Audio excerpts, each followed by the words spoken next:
Hello बच्चों, let's read the question. Correct the following statement. Luteinizing hormone is responsible for the growth of Graafian follicle in the female reproductive system. बोला गया है जो luteinizing hormone होता है जिसको LH भी बोलते हैं शॉर्ट में, ये रिस्पॉन्सिबल होता है ग्राफियन फॉलिकल के ग्रोथ में जो कि होती है फीमेल रिप्रोडक्टिव सिस्टम में. तो यहाँ पे हम सबसे पहले इस क्वेश्चन का देखेंगे की कंसेप्ट. एंड की concept of this question is hormones. और कौन से हार्मोन्स? Reproductive hormones. यहाँ पे जो रिप्रोडक्शन में जो हार्मोन्स यहाँ पे हैं वो पता होने चाहिए. तो अगर हम क्वेश्चंस की तरफ बढ़ेंगे, क्वेश्चन की तरफ जो यहाँ पे लिखा हुआ है ल्यूटिनाइजिंग हार्मोन, तो जो ल्यूटिनाइजिंग हार्मोन है इसका काम ये रिस्पॉन्सिबल नहीं होता है ग्राफियन फॉलिकल की ग्रोथ के लिए.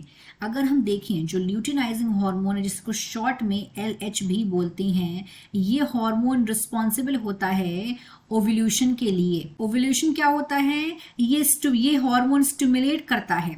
ओव्यूलेशन में क्या होता है? ये प्रोसेस है जहां पे this is a process where mature egg released. यहाँ पे जो मैच्योर्ड एग है, मैच्योर्ड एग को ओवम भी बोल सकते हैं या फिर ओवम, ये जब रिलीज होता है कहां से हो रहा है?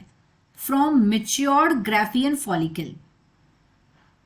From matured Graafian follicle. और ये सारी की सारी जो प्रोसेस है एवोल्यूशन की, ये किसके स्टिमुलेशन पे होती है? LH के, ल्यूटिनाइजिंग हार्मोन के.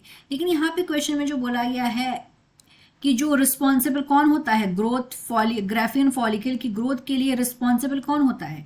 तो ग्राफियन फॉलिकल की ग्रोथ के लिए रिस्पॉन्सिबल होता है FSH, जिसका फुल फॉर्म है फॉलिकल स्टिमुलेटिंग हार्मोन. फॉलिकल